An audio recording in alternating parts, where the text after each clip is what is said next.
किसी खास ओहदे पे मकाम पे जगह नहीं मिलती। नौजवान था और यतीम भी था। शौक बन गया दीन पढ़ने का। मोहल्लेदार इलाके वाले कहने लगे कहां से कमाएगा, ना बाप है, ना माँ है, ना घर है, कहां से। हजरत रूमी कहते हैं नौजवान ने जंगल में झोंपड़ी लगा ली। वहां वो सुबह मदरसे जाता, शाम को जंगल में रहता, वहां अल्लाह अल्लाह करता, सबक याद करता।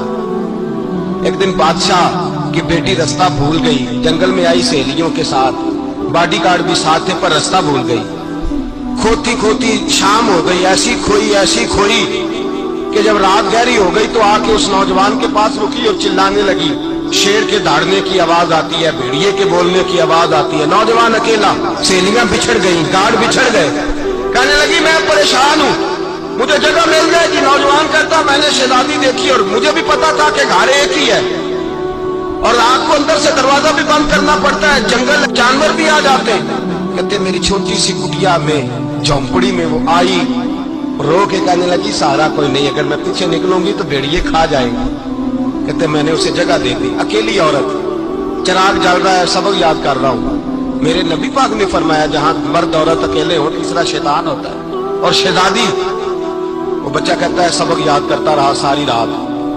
वो बच्ची को कहा सो जा, पर वो कहती है नींद मुझे भी कहां आई। ऐसे मौकों पर नींद, सारी रात सबक याद करता। थोड़ी थोड़ी देर के बाद चिराग जलता तो उस पर उंगली रखता, हाथ जलता तो पीछे खींच ले, फिर दूसरी उंगली रखता, थोड़ी देर के बाद जलता तो खींच ले, हाथ सारा जल गया। सुबह किरणें चमकी तो कहने लगा चल निकल जा, दौड़ जा, बस बड़ा सब्र का इम्तिहान हो गया, चली जा। शहजादी बाहर निकली, सिपाही ढूंढ रहे थे। बादशाह खुद जंगल में निकला हुआ था, मेरी बेटी मिल गई।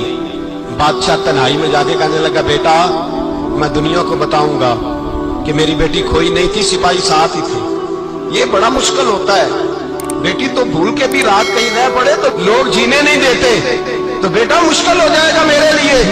कहां थी? उसने कहा नेक नौजवान के पास। उसने कहा बेटा मैं तो तेरी बात मानूंगा पर दुनिया नहीं मानेगी। अगर उस नौजवान ने किसी को बता दिया कि तू उसके पास थी तो फिर लोग मेरा जीना मुहाल कर देंगे।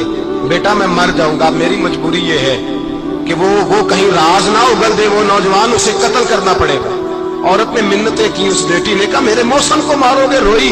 और वो कहने लगा मैं बादशाह हूं, मेरा अपना बुखार है, मैं उसको छोड़ नहीं सकता। गिरफ्तार कर लाए सिपाही। वक्त तय हो गया सदा का। अकेले काल कोठरी में रखा गया, जो उसके खास इतबार वाले थे उनकी ड्यूटी लगाई। बादशाह ने बुलाया तालिब इल्म, आया। औरत कहने लगी, बेटी कहने लगी एक दफा तो बुलाओ ना, एक सवाल बस पर्दे में रह के पूछना है और फिर जो आपका जी चाहे। मेरे मौसम को मारना तो है, तो मर्जी आपकी। सामने खड़ा किया नौजवान, पर्दे के पीछे औरत खड़ी हो गई। बादशाह बीच बैठ गया। बीबी कहने लगी सारी रात बेदार मैं भी रही, सोया तू भी नहीं। वो जो तू चिराग के करीब हाथ लगा के जलाता था वो समझ नहीं आई। नौजवान रो पड़ा, कहने लगा क्या करूं, मैंने रसूलुल्लाह का दीन पढ़ा है, क्या करूं, मैंने हुजूर का दीन पढ़ा है। मैंने पढ़ा है कि जानी को सबसे नीचे दोज़ख के सबसे निचले दर्जे में जलाया जाएगा, उसे जहन्नमियों का पीप और रेशा पिलाया जाएगा, गंद खिलाया जाएगा। ये रवायतें पड़ी हुई थी। थोड़ी थोड़ी देर के बाद शैतान मुझे कहता था बदकारी कर ले। मैं अपना हाथ उसी वक्त जब शैतान मशवरा देता तो मैं आग पे करता। मैं कहता अगर ये बर्दाश्त हो गई तो वो भी हो जाएगी। जब हाथ जलता तो मैं समझ जाता नहीं तुझसे तो ये नहीं बर्दाश्त होती तो वो कैसे होगी।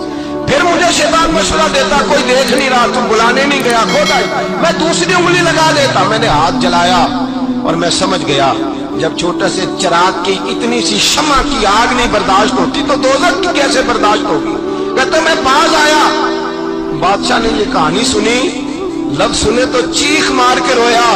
कहने लगा तालिब इल्म तू तो मेरे नबी का सच्चा गुलाम है और मेरे रसूल के जो सच्चे गुलाम होते हैं उन्हें फांसियां नहीं दी जाती, उन्हें तख्त पे बिठाया जाता है। अब तुझे सजा नहीं होगी बल्कि मैं अपनी बेटी का निकाह तेरे साथ करूंगा और मेरे बाद इस सल्तनत का बादशाह भी तू ही बनेगा। अब वो नौजवान वहां नारे लगा रहा है, कहता लोगों तुम मुझे कहते थे दीन से क्या मिलता है, दीन से तो अल्लाह तख्त ताज भी अता फरमा देता है। अगर नौजवान शर्मो हया वाले बन के रहे अल्लाह सारी इज्जतें दे देगा।